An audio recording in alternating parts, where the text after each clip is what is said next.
Hi dear friends and subscribers, this is your host Ram welcoming you to the late edition of Cricket Happenings today. And well, I'm going to start off with the cricket update from Eden Park in Auckland, where India, as you know, Indian bowlers did a splendid job yesterday, and India currently are chasing 407 runs for victory at Eden Park in Auckland. They have all the time in the world. We are in the 4th day here. And well, India, one good thing for India has happened is that Shikhar Dhawan, after showing such poor form, finally has hit form at the right time for India on a day when India would be seeking victory against New Zealand. And Shikhar Dhawan went on to, in fact, he's still there unbeaten on 107 with 12 fours and 1 6. So Shikhar Dhawan is looking pretty good there, and that's very, very good news for India that Shikhar Dhawan has hit form at the right time. And along with him, right now we have Rohit Sharma not out on 1, and India currently are 223 for 3, with Virat Kohli just being dismissed by actually trying to hit a short delivery from Neil Wagner, but actually he could have actually cut it, but probably Virat Kohli thought that the ball might rise, but unfortunately for Virat Kohli it didn't. It bottom edged, and Brian Watling, BJ Watling behind the stumps did a good turn here by diving full length to pick up the catch almost at first slip. And so India currently definitely on course, no doubt about that. They still have some batting to come, but well, it all boils down to Rohit Sharma, Ajinkya Rahane and Dhoni, and also Shikhar Dhawan staying there. In fact, I would say that if Shikhar Dhawan could really stay there and play a long innings, that would really, I think, one could safely say that probably India would be winning this match. Because now, as far as so this is the live cricket update. So just keeping on this match, what I'm going to do is I'm just going to flash back yesterday, because as you know, my cricket show is late today, so I just want to generally touch on it, so I'm not going to go into any greater detail. As you know, yesterday India resuming at their overnight score, where they were in real trouble at 130 for 4. Started off but the New Zealand bowlers did a wonderful job, especially Neil Wagner, to reduce India to 202, and India were all out for 202, with Rohit Sharma making the highest score of 72 with 8 fours and 1 6. Ajinkya Rahane contributed 26 with 2 boundaries. Dhoni making 10 runs. Jadeja was the one who was there till the end to take India to a score of 202. He was not out on 30 with 2 fours and 1 6. Zahir Khan was out for 14. Ishan Sharma was out for blob. Mohammad Shami was out for 2. And India, in reply to a 503 which was put in the first innings by New Zealand, India were 202 all out. So that, but probably one was expecting Brendan McCullum, the New Zealand captain, to actually make India follow on. So India were because India had not achieved the follow-on target, because the follow-on target was 303 runs, and India had finished definitely very well short of that by 101 runs. But it came as a real surprise that Brendan McCullum decided that he won't be enforcing the follow-on. Just looking at the bowling for New Zealand, well, as I said, the Pacers were the ones who really gobbled it up all by Trent Bolt bowling 17 overs, 2 maidens, 38 runs and 3 wickets for him. Tim Southee, 19 overs, 6 maidens, 38 runs and 3 wickets. He bowled splendidly, I thought. Corey Anderson, none for 29. Neil Wagner was another person who didn't have any maidens to his name, but he bowled 11 overs for 64 runs and picked up 4 wickets. In fact, he was the one who did the maximum damage on the final on the 3rd day, and India were all out for 202. So now New Zealand came into bat, and well, one would have never expected that, because after scoring 503 runs in the first innings, I mean, one has to really credit the Indian bowlers for bowling out New Zealand for 105 in just 41.2 overs. In fact, so I mean, I'm sure New Zealand would have been pretty surprised, but it was some very good bowling. Now, what one saw as far as India's bowling is concerned on the 3rd day was that if one compares it, it was a much much disciplined bowling spells by all the bowlers, especially Mohammad Shami, who produced a beautiful delivery to get rid of the Hamish Rutherford, which pitched on the middle and leg stump and moved in, and Hamish Rutherford was caught in front of the wicket. Now Mohammad Shami was the one who started giving the breakthroughs. He was the one who actually picked up both the openers' wickets initially, and after that it was Zahir Khan picking up the wicket of the prolific scorer Kane Williamson, and then Ishant Sharma coming in and joining in the fun by taking wickets. In fact, let's look at the bowling figures for the Indians here. Mohammad Shami, as I said, he bowled splendidly well yesterday. 12 overs, 1 maiden, 37 runs and 3 wickets. Zahir Khan bowling 9 overs, 2 maidens, 23 runs and 2 wickets. Ishant Sharma 10.2 overs, 3 maidens, 28 runs and 3 wickets. Ravindra Jadeja 9 overs, 4 maidens, 1 for 10, and Rohit Sharma 1 over for 3 runs. But what was very, very important was that after allowing New Zealand to score 503 in the first innings, they were definitely guilty of bowling a lot of short deliveries and wide deliveries. But what one saw yesterday was something absolutely different. It was a different approach as far as the Indian bowling was concerned, with all the bowlers probably under instructions to bowl full-length deliveries, and the full-length deliveries, and they definitely got the rewards for bowling full-length deliveries. They allowed the ball to swing, and the New Zealand players kept on succumbing to India's wiles. And finally, as I said, New Zealand, from after leading by quite a huge margin of I think it was almost 301 runs that they were leading on, 301 runs in the front, and then India did a wonderful job. In fact, the Indian bowlers Mohammad Shami, Zahir Khan and Ishant Sharma doing a wonderful job to bowl out New Zealand for 105 in the first innings. Fulton was out for 5, Rutherford was out for naught, Kane Williamson for 3, a great relief for India there. Ross Taylor was the highest scorer with 41, with 4 fours and 1 6. Brendan McCullum was run out for 1, a brilliant fielding effort by Ravindra Jadeja to run out Brendan McCullum. Corey Anderson got a delivery which absolutely, if you see, Corey Anderson was absolutely surprised with this delivery from Mohammad Shami, who definitely got the ball to skid and went on to hit the stumps. He was gone for 2. Brian Watling was out for 11. Saudi making 14 with 1 6. Sodhi was out for naught. Neil Wagner making 14 with 2 boundaries. Trent Bolt not out on 7. But so that meant that India was set a target of 407 runs to win the match. Well, as far as the openers were concerned, Murali Vijay and Dhawan started up very, very cautiously. As you know, after doing very badly in the first innings, the onus was on India, and they were set a target of 407. But as you know, the 407 target was set in such a manner that India had all the time in the world, and they were set the target. Murali Vijay and Shikhar Dhawan started is that they played a bit cautiously, but as and when they got a loose delivery, they were unveiling their strokes. And Trent Bolt and Saudi were bowling, but for India, the breakthrough was for New Zealand. Actually, the breakthrough was provided by Tim Saudi, who took the wicket of Murali Vijay when Murali Vijay got an edge. In fact, that was a delivery which actually Murali Vijay was trying to actually work it on the leg side, and he got a tickle onto it, and Brian Watling behind the stumps taking the catch. So he was gone for 13, and so that made India score 36 for 1. After that, Cheteshwar Pujara walked in to join Shikhar Dhawan. Now Shikhar Dhawan, as you know, he has not been in some good form at all. He has been really, really struggling for some last 7 or 8 innings. But today what he did is he really wended his way, took his time at the crease, and buckled down to the task that India wanted, and slowly started playing some strokes too. Cheteshwar Pujara also came in and provided good support to Shikhar Dhawan, and they started pushing the total on to 96. So that was a 60-run partnership between Cheteshwar Pujara and Shikhar Dhawan, which took the score to 96.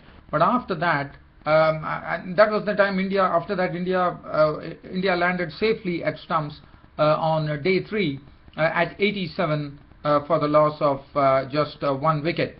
But today, it all started with Cheteshwar Pujara being a victim, as he got a delivery which was a beautiful delivery. In fact, Today, with a score on 96, Pujara was dismissed. And what a delivery that Tim Southee produced.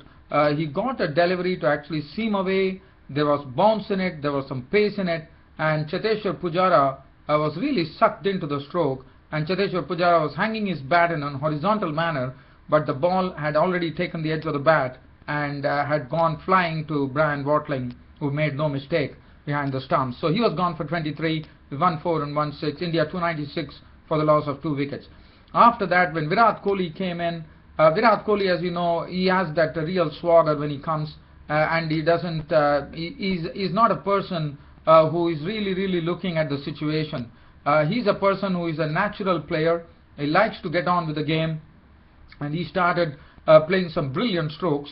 And Shikhar Dhawan, in the company of Virat Kohli, also started blossoming, and slowly the partnership really started gathering more and more momentum. And looking at the target that India had, 407 runs, suddenly with this partnership between Virat Kohli and Cheteshwar Pujara really taking it away from New Zealand, as I said, they started gaining real momentum with some aggression being shown, in the sense the runs were also coming at a good clip because of both the batsmen. And the score went on to 222, and so that was a partnership. It was almost a 126-run partnership for the third wicket, which was very vital. And finally, at 222, as I said, Virat Kohli, after making 67 good runs with 12 nicely timed boundaries, was a victim as he was caught by Watling of a ball that he actually tried to pull. It was not a shot. It was not very short as Virat Kohli would have thought. Actually, the ball did not have a lot of bounce, and that's the reason Virat Kohli was gone, as he was caught by Watling for 67, and India were 222 for 3. So now let's go over there and let me have a look at the score and just to see what's the latest update coming in, so that I can give you some cricket commentary in the meanwhile while I'm doing this cricket show. So I'm trying to just get on to the scores here and see, and well, right now what I see is that India currently are 226 for 3. Rohit Sharma is not out on 2, and Shikhar Dhawan definitely got a life yesterday when he was dropped by Brendan McCullum at 7. He has made full use of it, and as I said, he has really run into some good form at the right time for India, and currently he is batting on 109 with lots of confidence, 12 fours and one beautiful 6 that he hit. In fact, he breezed through the 90s. When he was in his 90s, he didn't take much time to really, normally people would have thought that Shikhar Dhawan would just settle down because not in form. We call it the nervous 90s.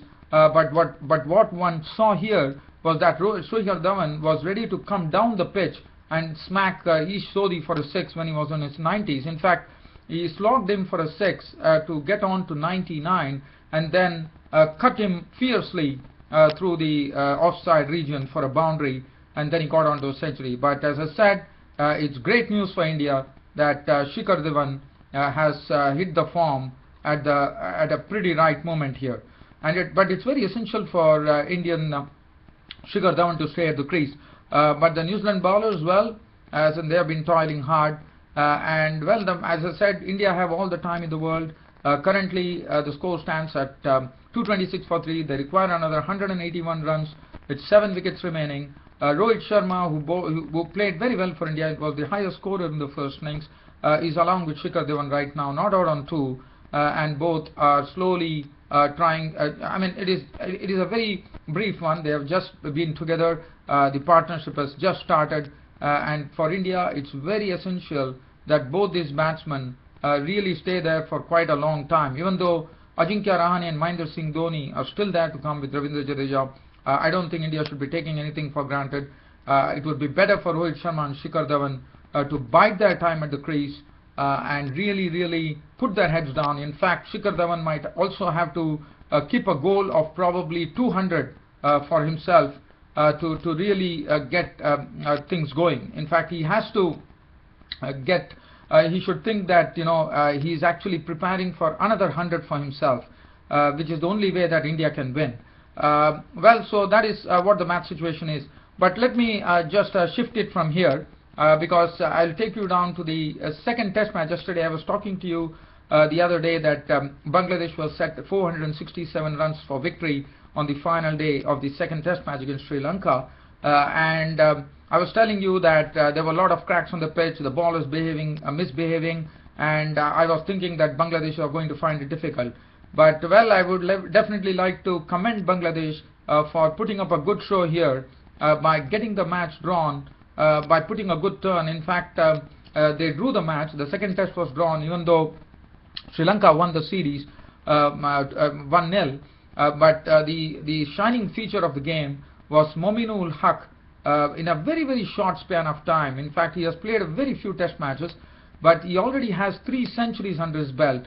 One would have known that when he started on his debut he made 100 and not on debut, but he made 181 against New Zealand, and now yesterday he was had an unbeaten 100 to his name with 11 fours. And Mominul Haq, let me tell you, is an attractive stroke maker, and I think for Bangladesh he's a real talent unearthed for them now, and I see no reason why Mominul Haq should not be in the Bangladesh squad, and in fact he should be a permanent member of the Bangladeshi test squad. Such is his game, because as I said, he's a very attractive player to watch, and what is good about Mominul Haq is he really he's a real aggressive batsman. He likes to take the battle on to the bowlers, and that was really good to see. He played the spinners very well, but with using the feet very well. As far as Bangladesh were concerned, well, they lost Tamim Iqbal when he was bowled by the part-time leg spinner with Kittiruwan Vittanage for 31 with 5 boundaries. Shamsur Rahman contributing 45 with 6 boundaries, being out to Pereira. Imrul Case making 25, 3 fours, and that was the time the score was 81 for 2 and 151 for 3 when Imrul Case departed. And then, but the experienced Shakib Al Hasan joined Mominul Haq. And what he did is that he really guided his young ward Mominul Haq onto his 100, and Shakib Al Hasan making an unbeaten 43 with 5 fours, and Mominul Haq finishing on his 3rd test century, and congratulations to him, making 100. But one thing that I would like to say here, it was very surprising to see that on the 5th and final day, that the ball which was misbehaving on the 4th day, we couldn't see much. In fact, the pitcher was playing easy. So that was something pretty surprising. But but let me tell you, I'm not taking any credit away from Bangladesh. Bangladesh have done themselves a lot of good here by drawing this test match against Sri Lanka. And then after that, we all saw that in the post-match press conference, both the captains were really having jibes at each other, saying that Angelo Matthews was telling that Bangladesh was not taking the challenge. On the other hand, the Mushfiqur Rahim, the Bangladeshi captain, was saying that Sri Lanka could have declared early. So both of them were having jibes at each other. And finally, the match was drawn, and the series between Bangladesh, the test series between Bangladesh and Sri Lanka, ending 2-0. Let's look at the bowling figures for Sri Lanka, for the Sri Lankan bowlers. Lakmal 13 overs 5 minutes, none for 30, bowled pretty well. Dilruwan Pereira 28 overs 7 minutes 55 runs and 2 wickets, toiled hard and got the wicket. But it was very surprising to see that Ajanta Mendes, who had a 6-wicket haul in the first innings, couldn't do anything of note. In fact, not only did he not get a wicket, but he also couldn't even bowl a single maiden over to the Bangladeshi batsman. And probably the Bangladeshi batsmen have really sorted out his bowling, and Ajanta Mendes leaking 61 runs of his 16 overs. Nuwan Pradeep 9.4 overs, 1 maiden, none for 33. Vittanage getting the wicket of Tamim Iqbal, 16 overs, no maiden, 1 for 73. Karunaratne bowling 2 overs, no maiden, none for 5. And Kumar Sangakkara for his triple century in this particular test match, and also for his prolific scores in this particular test series, was named player of the match and also player of the series. So, but as I said, Mominul Haq is the big gain for Bangladesh. There's no doubt about it. He's here to stay, and now the focus would be shifting on probably to the one-day international between Bangladesh and Sri Lanka. Let's go and see what's happening as far as the cricket update is concerned. So let me give you a cricket update here. I do see that Trent Boult is coming to bowl from this end. In fact, he's taking off from Tim Southee, who has been replaced. Yes, I think so this is going to be a very crucial time for India, because what I see here, is that probably he will probably the new ball is also getting due. So that is going to be a very, very interesting phase. So India have to weather it, and it's very essential that Shikhar Dhawan and Rohit Sharma are the ones who are weathering it. So right now, for the score for India standing at Eden Park in Auckland on the 4th day at 228 for 3. Shikhar Dhawan is batting beautifully on 109 with 12 fours and 1 6. Rohit Sharma is not out on 4. Another 179 runs to get for India to win this match against New Zealand. And well, if India would be actually winning this match, chasing 407 runs, and they would be winning it, well, I think this would be the third time in the history of Test cricket that such a big score has been chased and won. So good luck to India. But as I said, New Zealand definitely have a trump card there as far as I would say the new ball is really getting due right now. Right now we see that it is a 66th over which is in progress. In the meanwhile, I'm just trying to see like what's happening there, in the sense what is really happening. I'm trying to give you some cricket commentary before I end this cricket show for today. So let's go and see what's really happening there at Eden Park in Auckland. But I do see that right now it's Trent Bolt who is getting ready to bowl. Probably, yes, it will be Rohit Sharma on strike to Trent Bolt. But unfortunately, due to shortage of time, I'll have to end my cricket happening show for today. Well, dear fans and subscribers, as usual, I hope you all enjoyed my cricket show, my late cricket show as usual on Saturday on this cricket happenings. Well, it has always been a pleasure to talk to you on cricket, as I keep doing it, and I will be keeping doing it. There is no doubt about that, because it's always a great pleasure to really narrate the tale as far as cricket is concerned to my dear friends and subscribers of cricket happenings. Well, on this note, dear friends and subscribers, this is your host Ram saying good night from my studio here in Toronto. And well, dear fans and subscribers, I'll be once again seeing you tomorrow with a full match report on this particular match. As I said, India will be making history if they were to actually win the Test match, because it's a big target, and I think it is the third. It will be the third highest chase ever in Test cricket if India were to score 407 runs.